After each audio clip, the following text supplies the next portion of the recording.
This is my final practical video where I'm going to teach Sam here how to do a push-up, a deadlift, and a pull-up. Alright, so the first thing we're going to start with is we're going to start with a push-up. What we want to do is we want to start in a high plank position. We want to keep our hands shoulder width apart. We want to drop, and we also want to keep our spine and our head in a neutral position. The first thing we want to do, we want to drop down while keeping our elbows in, like this. And then we want to explode up while keeping our spine in a neutral position the whole time. Alright. So we're going to have him do a few reps. The major muscles, the prime movers of this exercise primarily are the pectorals and the triceps. Alright, and you'll notice that his hips are slightly raised right now, so I'm going to have him lower his hips just a little bit. That's perfect like that. And make sure your elbows are tucked in a little bit. These are two common mistakes, along with letting your head drop down after being tired and letting your head go out of that neutral spinal position. If you're ever exercising and these push-ups become too easy for you, you can progress your push-up by elevating your feet on something like a chair you could use in your house. And if your push-ups need to be easier, then you could do something like elevate your arms. I thought I got you doing all that. Stand there like a Nazi.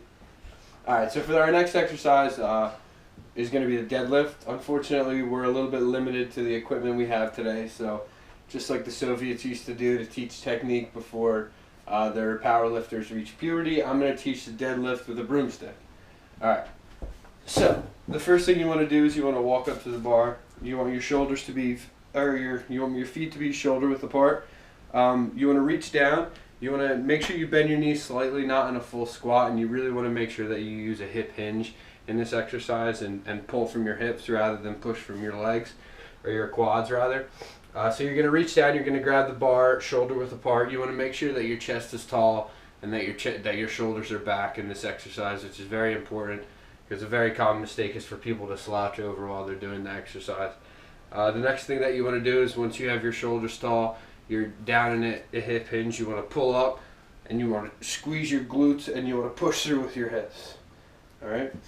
So I'm going to have Sam here do a few exercises. I'm going to see if I can point anything out that I can improve for him. Alright, so you want to walk up to the bar.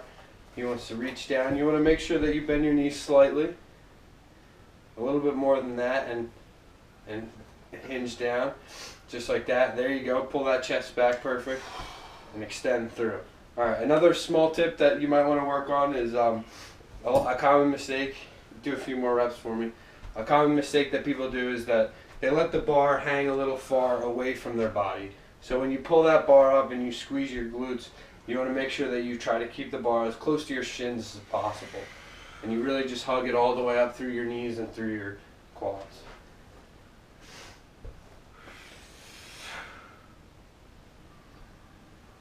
And make sure when you pull up that your chin stays tucked in. Perfect. Alright. Now, if this exercise ever gets too easy, a common progression could be a power exercise, just a hang clean or a high pull, where you do a deadlift down and then you pull the bar up and then you go back to a hang position. And if this exercise ever gets too hard for you, you could do a common exercise regression known as okay, for our final exercise is going to be the pull-up. The pull-up, what you want to do is you want to start in a hang clean position where your arms are extended all the way down, your palms are facing outwards. You want to pull up towards the bar and you want to drive your elbows down towards the ground. And then once you get into the top, you want to tuck your chin over top of that bar and you want to lower yourself down with control. I'll show you guys a few reps of how it's done.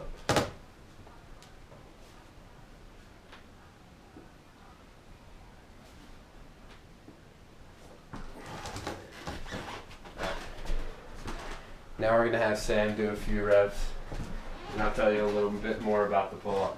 So the prime movers of the pull-up are going to be your latissimus dorsi in your back, your rhomboids, and your traps.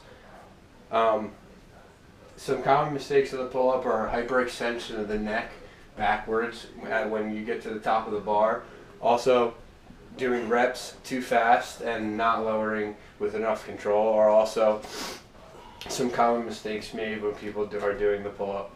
Some common progressions of the pull-up are to do weighted pull-ups where you increase the resistance of weight that you need to pull up in each pull, or you could regress to assisted pull-ups where you're either assisted by a band or another person to help you get up to the top.